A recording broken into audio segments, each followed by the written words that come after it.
మీరు ఎప్పుడైనా జిమ్కి వెళ్ళినప్పుడు నోటీస్ చేశారా? చాలా జిమ్స్ గ్రౌండ్ ఫ్లోర్లో ఉండవు, అవి ఫస్ట్ ఫ్లోర్లో కానీ సెకండ్ ఫ్లోర్లో కానీ ఉంటాయి. ఎందుకు? ఈ డౌట్ నాకు కూడా ఉండదు, అది ఈరోజు క్లియర్ చేసుకున్నాం. మెయిన్లీ ఒక 3 రీజన్స్ ఉండొచ్చు.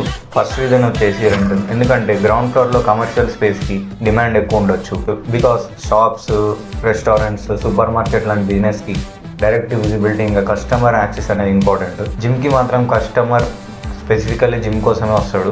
సో ఫస్ట్ ఆర్ సెకండ్ ఫ్లోర్లో కంపారిటివ్లీ చీపర్ ప్లేస్ దొరికితే జిమ్ ఓనర్ రెంట్ సేవ్ చేసుకోవచ్చు. సెకండ్ రీజన్ వచ్చేసి స్పేస్. జిమ్ ఎక్విప్మెంట్స్కి, మెషిన్స్కి, వెయిట్స్కి, చేంజింగ్ రూమ్కి, కార్డియో ఏరియాకి స్పేస్ ఎక్కువ కావాలి. సేమ్ బడ్జెట్లో అప్పర్ ఫ్లోర్లో బిగ్గర్ ఏరియా దొరికే ఛాన్స్ ఉంటుంది.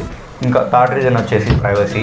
గ్రౌండ్ ఫ్లోర్లో జనాలు అటు ఇటు తిరగడం, ఇంకా ట్రాఫిక్ ఎక్కువ ఉంటుంది. అదే అప్పర్ ఫ్లోర్లో అయితే జిమ్ మెంబర్స్కి కొంచెం ప్రైవేట్ ఎన్వైరన్మెంట్ ఉంటుంది. కానీ ఒక ఇంపార్టెంట్ పాయింట్, జిమ్ అప్పర్ ఫ్లోర్లో ఉండడం ఆల్వేస్ బెటర్ అని కాదు. ఇక్కడ heavy weights, vibration, flooring, structural load, ventilation, emergency exit ఇవన్నీ ప్రాపర్గా ప్లాన్ చేసుకుంటారు. So next time gym first ఫ్లోర్లో కనిపిస్తే ఎందుకు గ్రౌండ్ ఫ్లోర్లో కాదు అనే క్వశ్చన్ కాకుండా బిజినెస్కి బెస్ట్ స్పేస్ ఇట్లా చూస్ చేస్తారని థింక్ చేయండి.